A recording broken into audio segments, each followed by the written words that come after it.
Welcome to Fact and Fiction. I'm Chris. I'm Kevin, and this is the second of two parts on epistemology.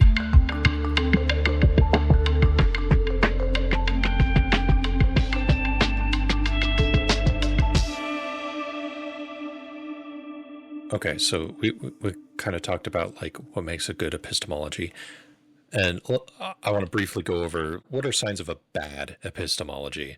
So we had talked before about the sort of default software that we're born with, just believing your parents, confirmation bias, believing things you already believe. And I think everyone would kind of agree that that's a bad epistemology to have because everyone thinks everybody else is wrong. You may not agree that you have that same problem, but you almost certainly agree that other people have that problem. The other one to be aware of in ourselves and try to get away from that is the idea that I'm right because I think I'm right.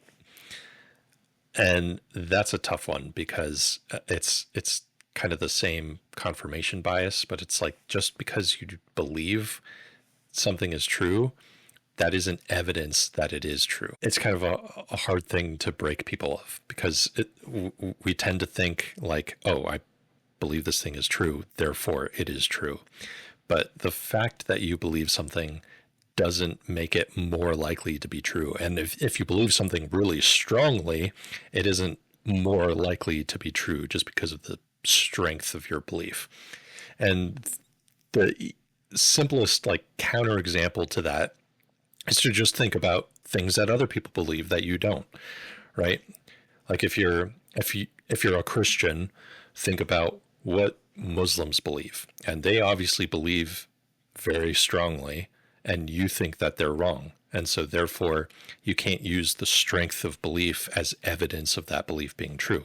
Or on the other hand, if you're a Muslim, look at Mormons, and they obviously believe in their beliefs. So just because people believe things, that isn't evidence that those beliefs are true. And it's easy to see that in other people, but it's very hard to see that in ourselves. But it's no less true for us. You almost can't be 100% certain about anything, really. Yeah. And it's especially tough because we don't always recognize our beliefs as beliefs, which is kind of weird to say, but there's things that we just kind of accept as true, and we're not like consciously thinking of them as beliefs. They're just part of our perceived reality. I think But we that's can something still be, dangerous. Yeah, that's yeah, something dangerous to fall into when somebody accepts a belief as fact, the difference between a belief and an actual fact.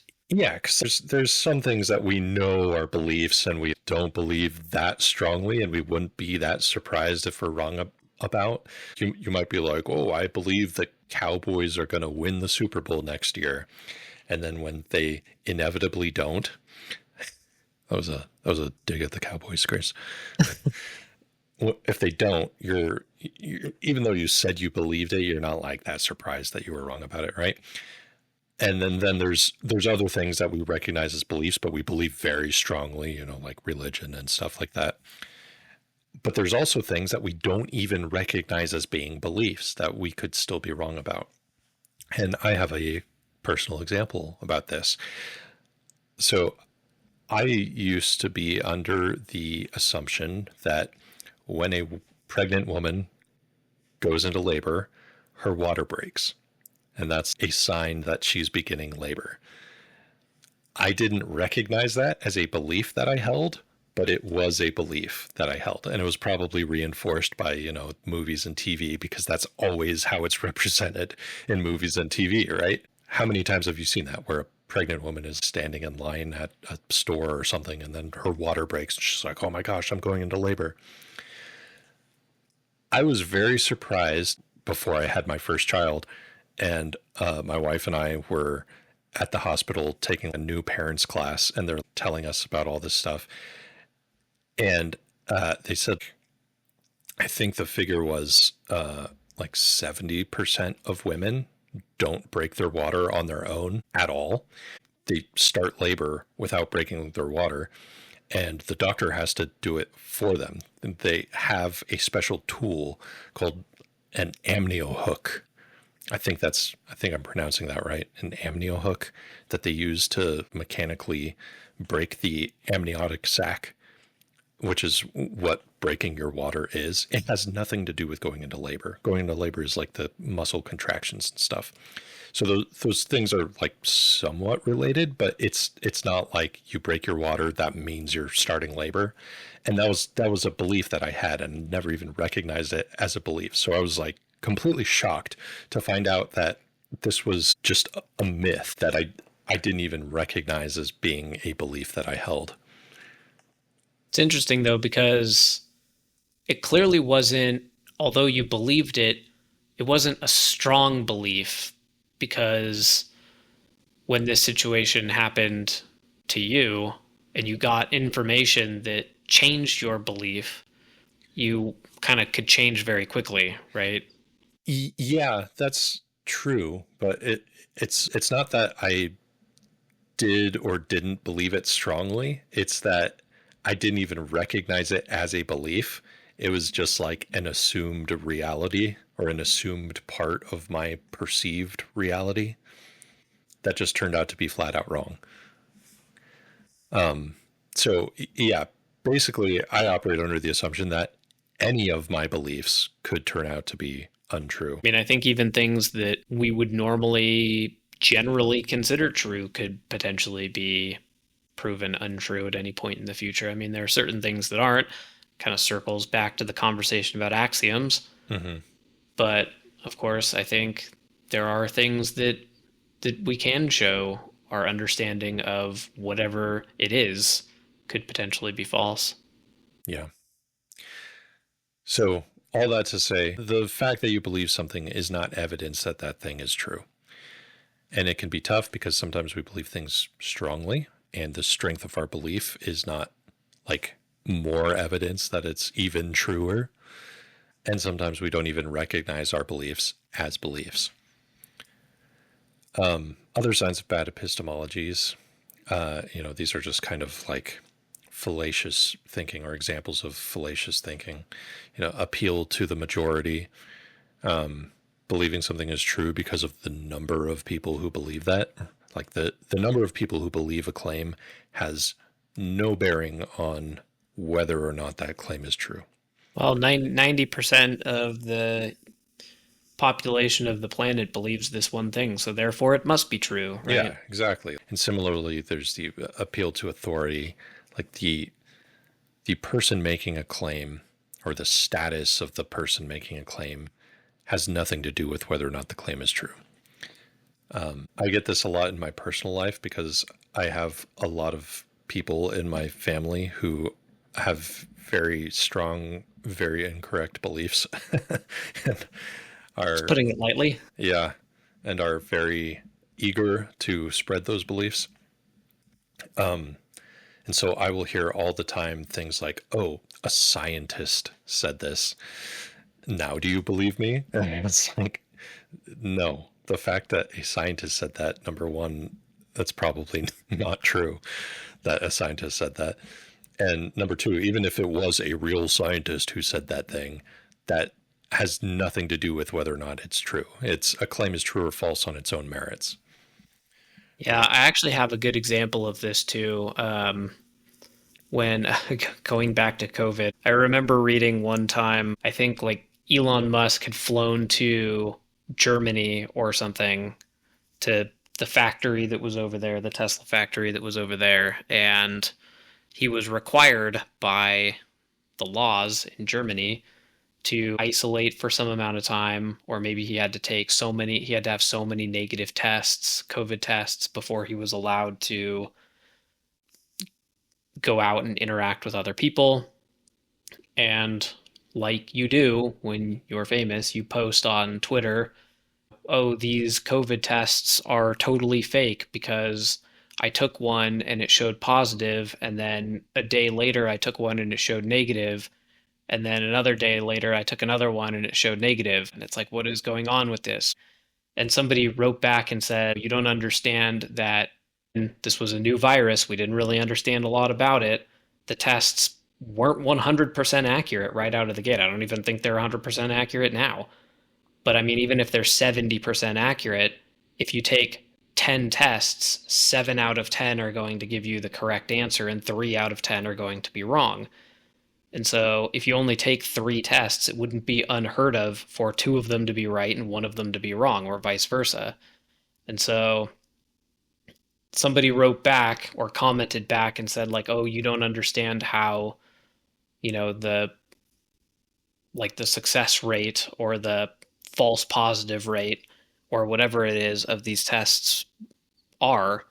And somebody wrote back the response to that reply was like, yes, lecture the science genius on science. But I mean, that blew my mind because it was like, just because somebody knows how to create an EV company or a rocket company, right? It doesn't necessarily mean that that person is an epidemiologist or Yeah. that that person, is a microbiologist, right? Like you're not just an expert in science. Like it's, hundreds of fields. It's not one amalgamation of everything. And like if you're a genius at one of those things, like you could be a theoretical physicist or something. That doesn't mean that you know anything at all about the COVID virus, right? You're just as uneducated on that topic as potentially somebody else might be. You might know a little bit about, some virus transmission or like a little bit about it from like maybe general studies or something, but you certainly you're not like a PhD level in microbiology or anything like that. So it was one of those things where it was just that appeal to authority of, he was considered sort of just like a science authority for some reason, and therefore like everything that he said was completely true, Yeah, right? I don't think anyone considers Elon Musk a science authority anymore. Well, yeah, not 2025 Elon Musk, but I Yeah, mean, yeah, fair. Yeah, there's a million examples of this. The guy who invented the MRI machine, I forget his name, but he's a major creationist, and the creationism community will frequently cite him as being, a quote unquote real scientist.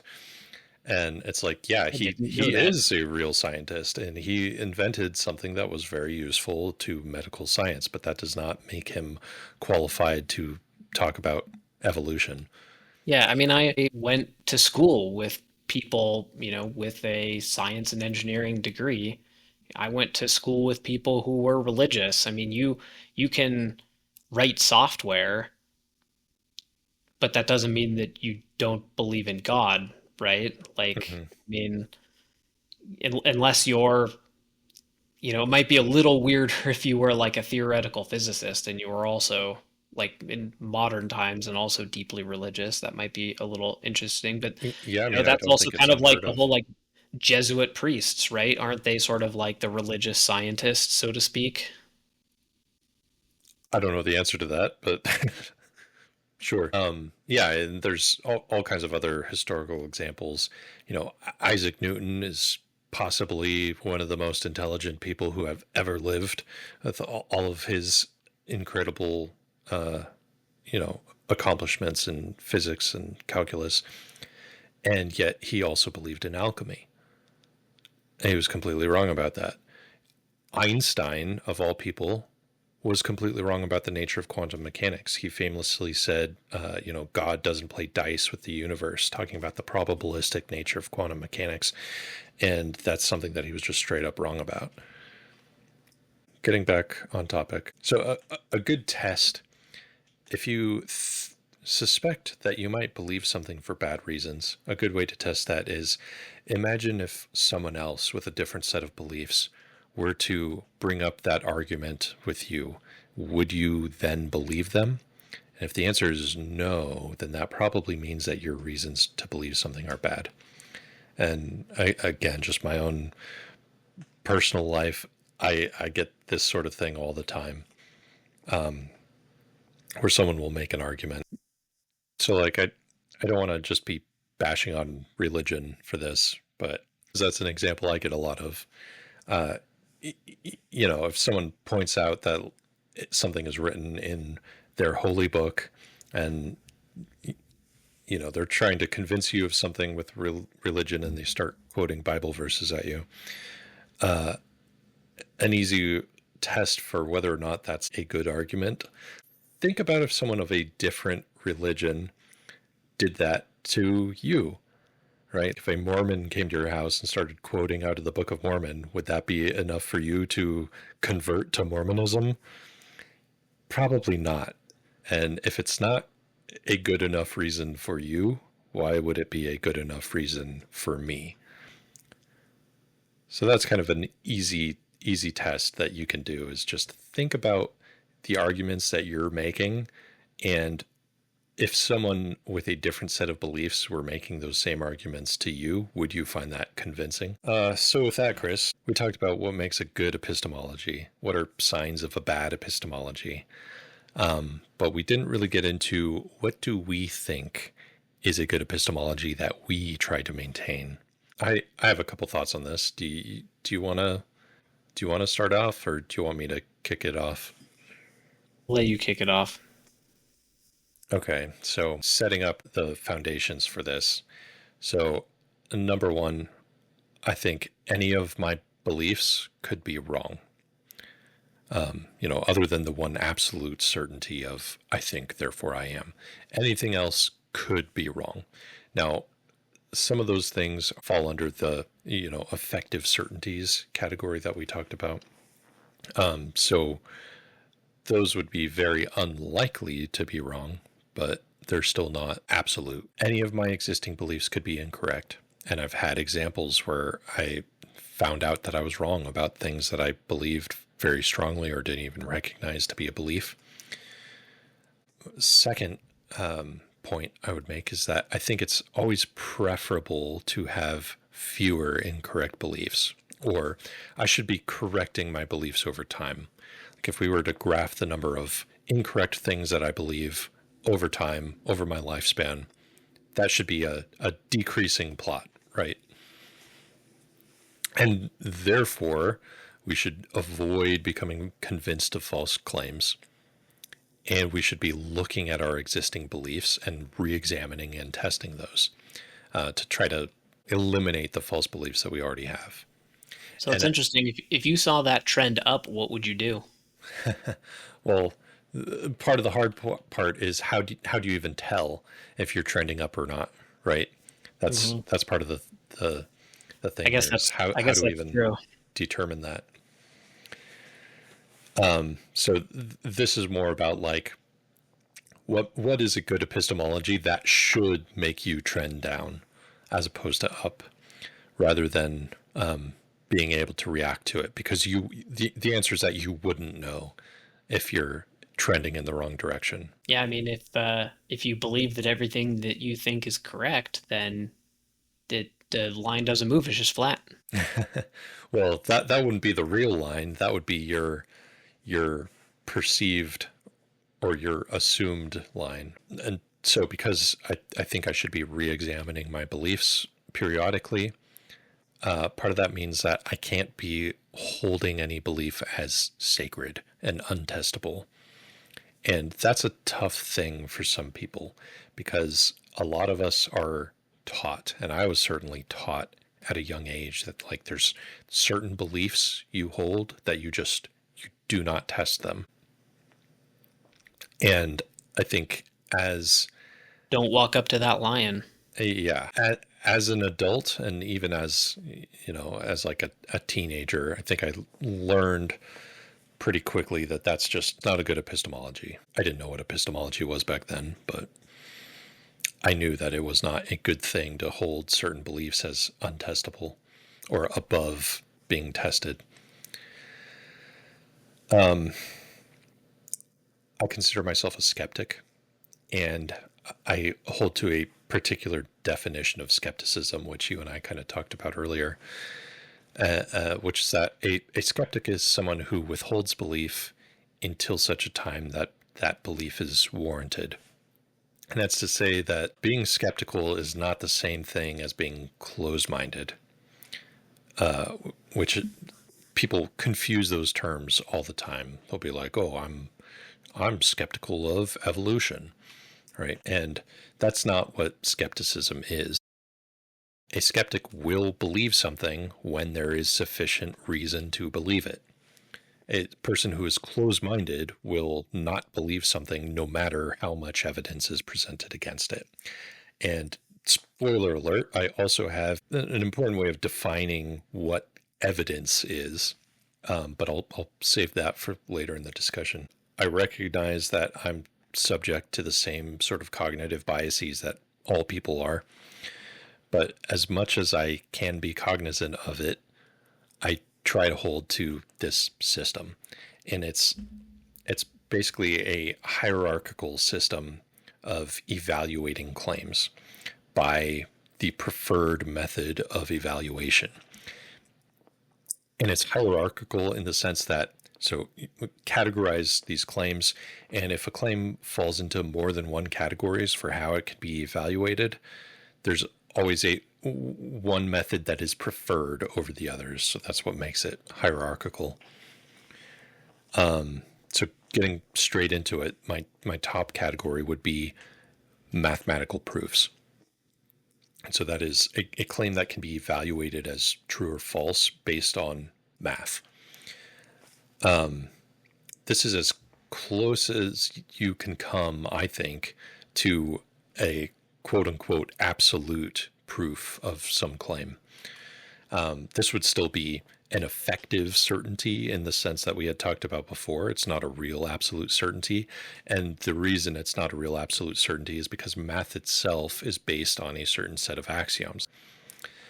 But those axioms are extremely limited, and they are set up such that the universe would not make sense if they were false. So it's very reasonable, and math has been shown to be just incredibly effective.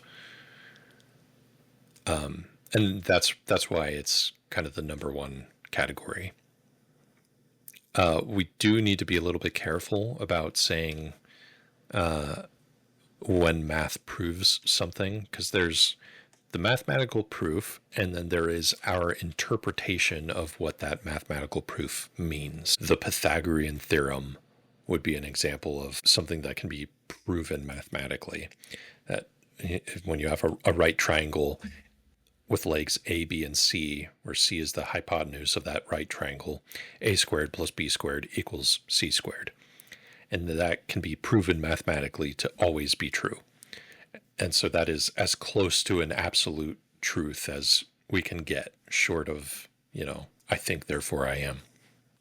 It's a big leap from any number plus zero is equal to that number all the way to, even potentially a branch of physics bordering on philosophy, really, because all you can really show is that the math there is just consistent with other math, but potentially like completely unprovable.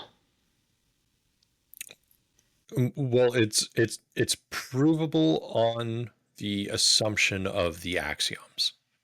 So those axioms themselves are not provable, which is what makes them axioms. But again, they're very limited, and it's that limit of the assumptions that I think makes math so powerful. So second category for evaluating claims, the next preferred method would be Bayesian analysis. And I think in the future, we are almost definitely going to need to do a dedicated episode to this, Bayes' theorem. This would include science within it. And if you asked me about this a couple of years ago, I probably would have just said science as the second category. I would now expand that to Bayesian analysis because it envelopes science, but could also include things outside of science. Things that we would sort of traditionally say that science isn't useful for evaluating.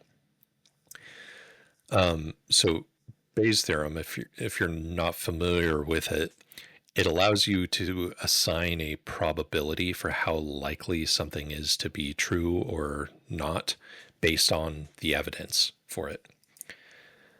And so in that sense, science is like an extension of math, where math, the first category that I described as math, is about being able to mathematically prove or disprove something. In science, you don't prove things. This is a common misconception. People will say, oh, the evidence proves it. Evidence can't prove anything. Evidence can support a claim or it can refute a claim, but it doesn't prove anything. And if we're talking about evidence, which is anytime you're talking about evidence, we're talking about Bayesian analysis. It's important to have a definition of what evidence is. And I would define evidence as being any piece of information that affects the probability of a claim being true. And so in that sense, supporting evidence is information that increases the probability of that claim being true. Refuting evidence is something that decreases that probability. And if you have a piece of information that doesn't affect the probability of your claim being true, then it's not evidence, right? Like how can you say it's evidence if it doesn't affect the probability one way or the other? And then you can look at like how much does it affect that probability. So you could have good evidence that has a really big effect on that probability, or bad evidence has a small effect. But we have to be careful with that again, because you can have a bunch of little small pieces of evidence kind of add up, and small effects of that probability over time can add up to become sort of good evidence. And again, we should get into this in a dedicated episode for Bayes' theorem, but it effectively what it's doing is it's taking some prior probability and then given some evidence, it weighs that against the probability of that evidence being coincidental, and then it updates the probability with each piece of evidence. So you can have a bunch of pieces of evidence that each one may only make a small impact on that probability, but given enough of it, it can have a huge effect. And just the mathematical nature of this, if you have like infinite evidence supporting your claim, that probability will asymptote at 100%. So it'll never reach 100%, but it'll get closer and closer and closer. And this goes back to what we were talking about in terms of effective certainties versus absolute certainties. So if you reach some threshold, some percentage, it becomes an effective certainty. And the typical rule of thumb for that is what's called the 3 sigma rule. I don't know if you're familiar with that, Chris. It comes from standard deviation. Yep. This is like it's around like 99.7%. So if you get something that is 99.7% probable, that at that point it is like effectively certain. And some branches of science will require even higher standards than that, like 4 or 5 sigma. 6 sigma. Yeah. When we're talking about evidence, we are inherently talking about Bayesian analysis, and we're talking about mathematical probabilities. And when you reach that threshold, and it's somewhat arbitrary where we set that threshold, but there is some threshold where it becomes effectively certain. Yeah, I mean, you can't be 100% sure that something is correct, right? Yeah. Unless it's universally agreed upon axiom. In which case you're just basing everything off of it. And like with everything else we talked about, we do again need to be careful when talking about science, because a lot of people talk about what they call science, and it is certainly not. And this gets into pseudoscience.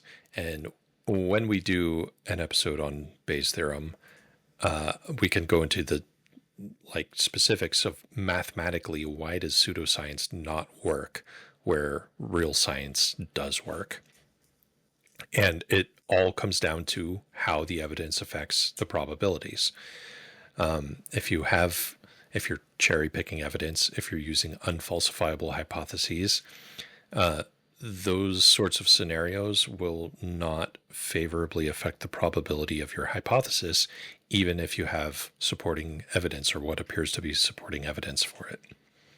And that in that way, we can sort of mathematically define what pseudoscience is and show that it is not effective compared to real science. And again, I sort of use the term Bayesian analysis to envelope science and extend out beyond it, because you'll frequently hear things like, oh, science only deals with the natural. Science can't evaluate supernatural claims, for example. And I feel like that's kind of bullshit.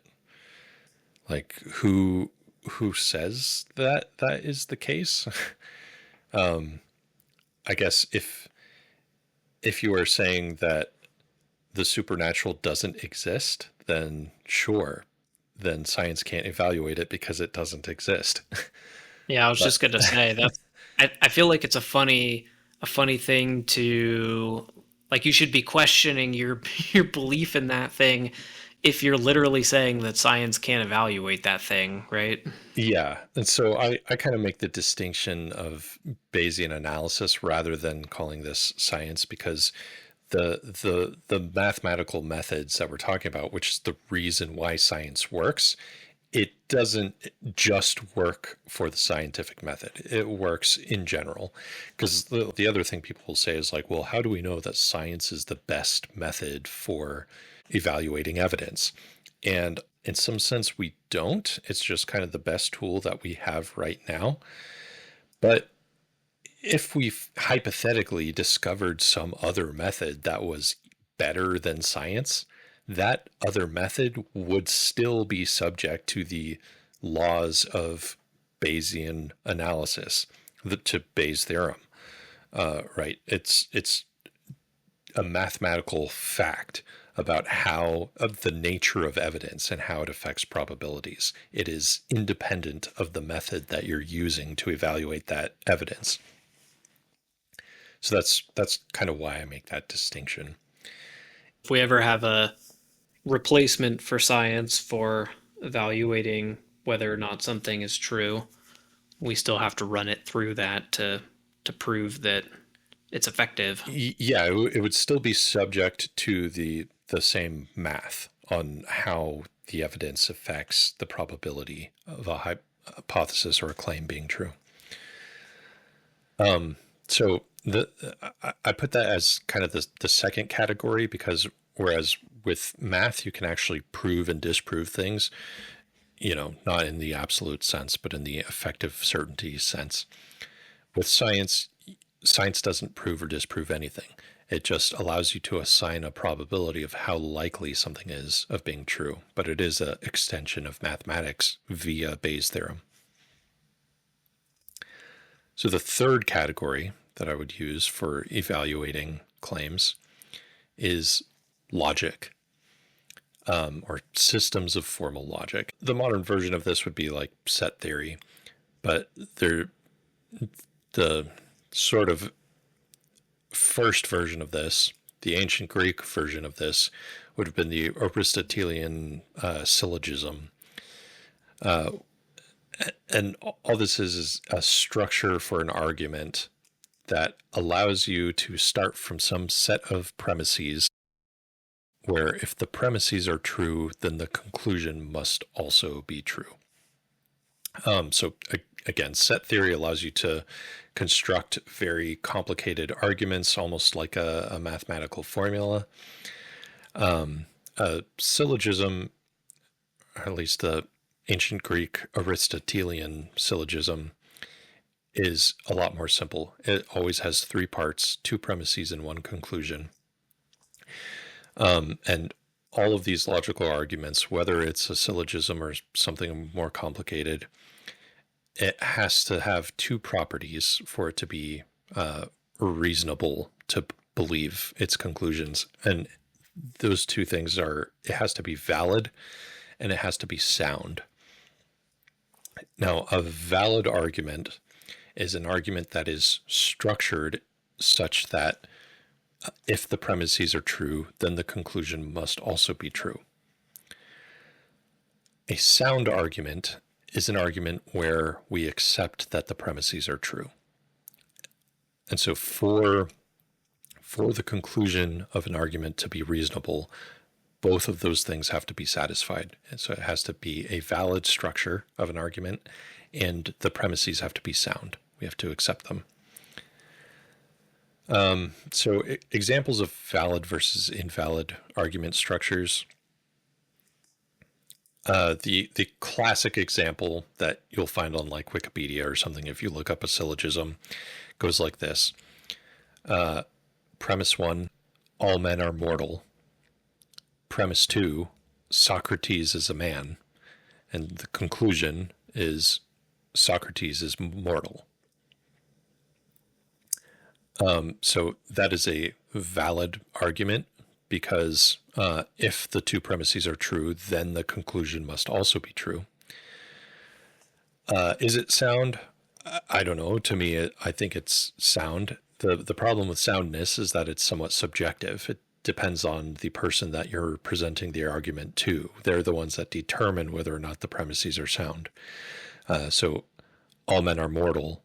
Socrates is a man. I think both of those sound reasonable to me. But if you're a person who believes that, vampires are real and they're immortal or something, then maybe you don't believe those premises. And that kind of gets to why I place this as the third category, which is that whether or not a person accepts or rejects the premises doesn't necessarily mean that it's true or untrue. Makes sense. Yeah. And to go into the valid versus invalid argument structures a little bit more, a good test for that is to think about what it would mean if your conclusion was false, and is it possible for the premises to be true if the conclusion is false? Because if that is the case, then it would be invalid, right? So using that same example, if Socrates was not mortal, then one of those premises would have to be false. Either not all men are mortal, or Socrates is not a man, right? If both of those are true, then the conclusion has to be true. It doesn't make sense for the conclusion to be false if both of those premises are true. And that's a pretty easy example, but it can get hard depending on how the argument is set up. So there's another classic example where you have a argument structure that is like, if A, then B, A, therefore B. So premise 1 would be if A, then B. Premise 2 would be A, and then the conclusion would be therefore B. And that is a valid argument structure. An example to fill in the A's and the B's, because they could be anything. The example that I've heard is, if it is Wednesday, then Kevin is working. That's premise 1. Premise 2, it is Wednesday. The conclusion is Kevin is working. So that would be an example of a valid argument. This becomes invalid if you switch it around a little bit. So you have another argument structure, if A, then B, B, therefore A. That becomes invalid. So if you just swap those two, and using the same example, that would be like premise 1, if it is Wednesday, then Kevin is working. Premise 2, Kevin is working. And then the conclusion, therefore it is Wednesday. And you can see how that is not necessarily true, the conclusion, right? because it's possible for both of the premises to be true. Like it could, if it is Wednesday, then Kevin is working. That could be true, and Kevin is working. That could also be true, but that doesn't necessarily mean that it's Wednesday because Kevin could be working on other days of the week, right? And in fact, this sort of invalid argument is also the reason why in the previous category we said that evidence can't prove a scientific claim, or science can't be used to prove a claim based on evidence. You can actually show logically that that is like a fallacious argument or an invalid argument from this. Because we could set it up with that same structure. We can say, if my hypothesis is true, then I should see this certain set of evidence. And then premise 2 would be, I see this piece of evidence, conclusion, therefore my hypothesis is true. Well, that is exactly that invalid argument that we just talked about. If A, then B, B, therefore A. And it's less obvious in that one, but it is the exact same structure of the argument, and it's invalid. So it's possible for you to expect to see a certain piece of evidence if your idea is true, and it's possible for you to find that evidence, but that doesn't automatically mean that your hypothesis was true. And we could throw in like a crazy example to show just how absurd that is, right? Like I could say, my hypothesis is that unicorns dance on the beach and throw seashells around as they dance on the beach. And if that is true, if that's true, then I should expect to see seashells on the beach. And so if I go to the beach and I find seashells, well, therefore unicorns must exist. So that's obviously untrue, and that's an invalid argument. And that kind of is a logical proof that you can't use evidence to prove a hypothesis. You could also be on vacation on a Wednesday. Yeah. So in that case, that would be an unsound argument, right? Because it's not that the structure is wrong; it's that you don't accept the premise that if it is Wednesday, then Kevin is working, because you could be on vacation. You could say that all three of those categories that we had talked about are all the same, because math and science are both themselves systems of formal logic. But I think it's worth categorizing them kind of above, because again, with math, it has a very basic set of assumptions, the mathematical axioms. With science, it's an extension of math via Bayes' theorem. Whereas with just general logic, the assumptions are whatever you want, whatever premises you put on there. And again, whether or not you accept those premises as true doesn't necessarily mean that they are true. So it's possible for you to put together a logical argument that is both valid and sound and still be wrong. And that's why it's kind of number 3 on my list. So behind logic arguments, then we start getting into ways of evaluating claims that are less than convincing, I would say. The next one is knowledge contingent claims. And this is what I would describe as a claim that can only be determined as true or false by asking someone who already knows the answer to that. And where this is relevant is for things like language and fictional stories. So, for example, Chris, if I were to say to you, the French word for apple is le pomme, how would you determine whether or not my claim is true? Go to somebody who speaks French. Yeah, exactly. That's the only way you can do it. You can ask someone who speaks French, or you can read it in a French textbook, which is effectively the same thing. It's like you're asking the author, or go to a website or whatever. But you have to get that information from someone else who already knows the answer. There's no way for you to derive that information out of nothing, right? It's a little scary if you go to learn a language and you think that the person knows the language. They could just be teaching you gibberish. Yeah, yeah, the risk we all take. Um, Fictional stories would be there too. If I say Spider-Man's real name is Peter Parker, the only way you can determine if that's true or false is to read it in a book or watch it in a movie or whatever. Ask someone who knows. Get that information from someone else. Um, so it should be obvious why that is not a preferred method of evaluating a claim, but there are some claims that that is the only method of doing that in the case of language or fictional stories. You can use that to evaluate other claims, and some people incorrectly assume that that's how other things are evaluated. You know, how many times, well, you may not have had to deal with this in your childhood, but I certainly did, where I would hear, you know, you can't believe something just because it's written in a science book.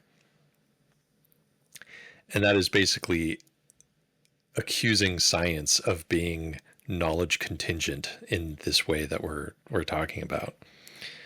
That's not how you learn science. That's not how science is spread. It's not just like, oh, some guy, some scientist had an idea and wrote it in a book, and now that's what they teach. Another good test of knowledge contingency is to think about, like, what if all of the information on a subject were lost? Like everyone who knew about it died out, every book was destroyed or lost or whatever. Would you be able to rediscover that information?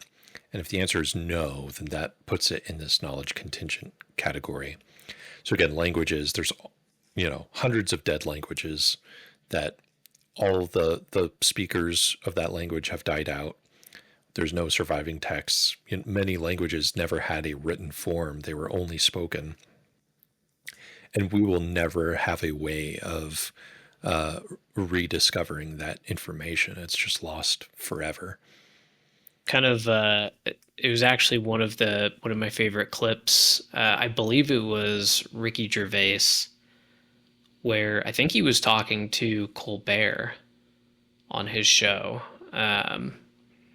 And he posed that same point or that same question to Colbert, where Colbert, I think, is Christian or Catholic or something, and Ricky Gervais is very well-known atheist. But his point was, if you destroyed every single copy of the Bible and you destroyed every single copy of any science textbook in existence, or let's just genericize it and just say you destroy all the knowledge of mankind, all the written knowledge of mankind or recorded knowledge of mankind, in 500 years, all the scientific knowledge would be back, and it would be the same as what it was 500 years ago before you destroyed it.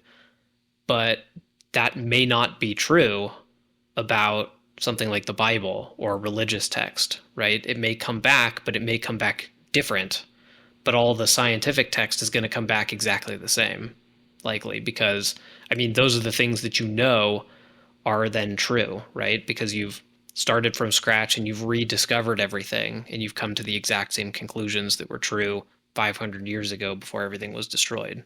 Yeah, or like you could make a similar argument and say, like, if there was an alien civilization on another planet, they would have completely different religions than we do, but the science would be the same. So I think it sort of goes without saying why that is a lower method of evaluating claims, just asking someone. But it is necessary in some cases. And then the very bottom of my list, the very last category, is subjective claims. And these would be claims that, whether or not they're true or false, varies from person to person. So, like, pepperoni is the best pizza topping. Is that claim true or false? It's absolutely true. Yeah, yes, it is. But if you ask my 5-year-old daughter, she doesn't like pepperoni, so it's not true for her.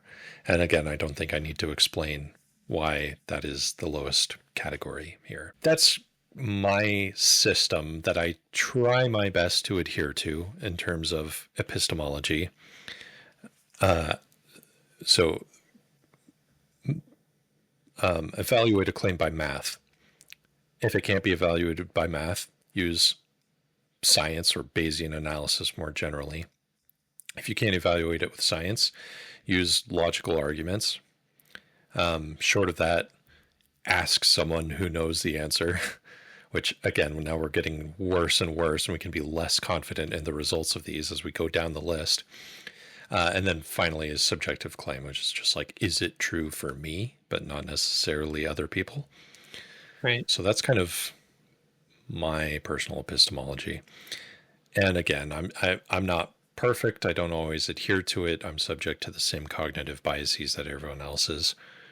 But as much as I can be aware of it, I try to stick to that. Confirmation bias will get you. Mm-hmm.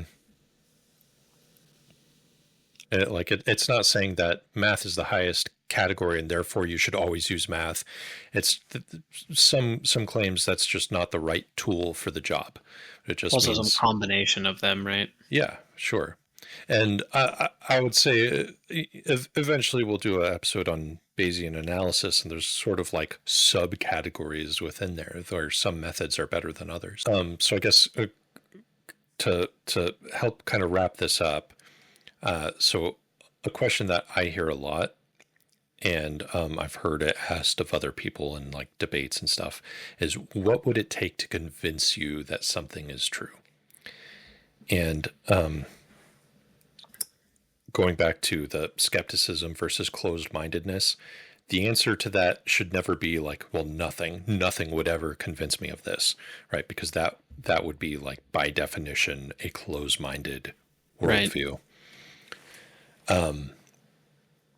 So what would it take to convince me of something? Well, going with if I'm following my system, which I am not perfect and I don't always do that, but if I were following it, number one would be prove the thing mathematically. And again, we have to be careful about, are we talking about a mathematical proof or are we talking about an interpretation of what the math says? But as you pointed out, math is not applicable to everything. So number two would be demonstrate that the supporting evidence is sufficient, meaning that the claim has a high probability of being true based on the evidence. And again, we'll do a dedicated episode on this later on. And we have to be careful about pseudoscience, which just destroys any meaning of the evidence. Number three, if you don't have good supporting evidence, then the next option would be provide a logical argument for the claim that is both valid and sound. And I wouldn't even go down into the other categories because I wouldn't find that convincing for most things. Well, And especially not if you had a currently held belief and somebody is asking, what can I do to change that, right? And it's almost certainly not going to be subjective at that point. so mathematical proof, if you can't provide that, show me the evidence, show that it is a high probability of being true. If you can't do that, provide a logical argument that's valid and sound. And if you can't do that, then another option would be just convince me that this epistemological framework that I've just presented is not the best option out there. Maybe there's a better set of criteria for whether or not to believe something, and convince me that you have a better system. And if you can't do any of those things, then my question would be like, well, why, what possible reason would I have to believe this claim if you can't meet any of those criteria? And I feel like that is a very reasonable set of criteria to meet. And if your claim can't meet any of those, then I would say you yourself should not be convinced of that claim that you're trying to make.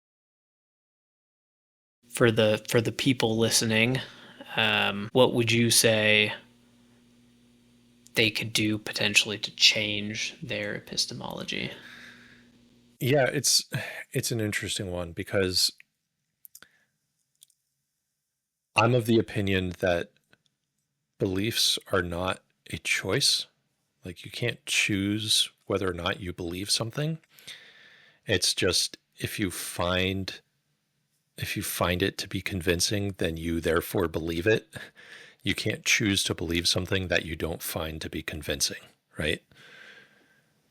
And so you can't consciously choose to believe or not believe something, but you can influence that through this epistemology. And this would be an example of like metacognition, like thinking about how you think.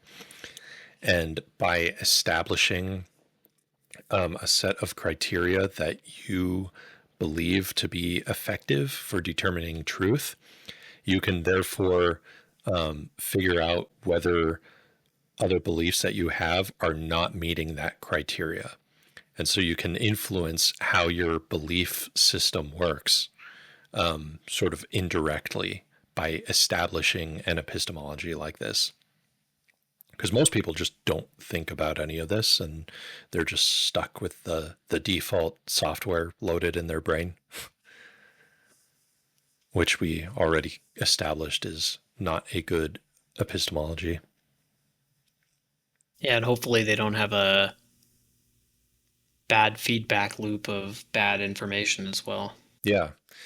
So I'm sure that I don't have the best system out there. I would be interested to hear if other people think that they have a better set of criteria than what I presented here.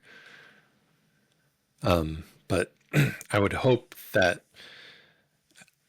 as a closing thought from this, I would hope that people just think a little bit harder about, do they have good reasons for believing the things that they believe?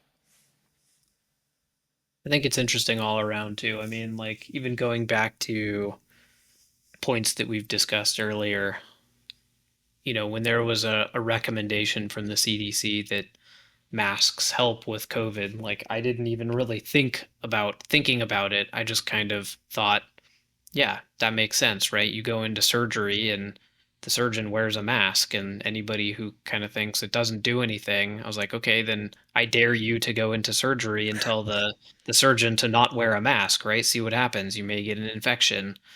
Like, just kind of I didn't really think about my how I analyzed whether or not that was true information or not. I just kind of it just sort of logically aligned with things. So um, I probably have some thinking to do there as well. Thanks for listening. This has been the second of our two-part discussion on epistemology.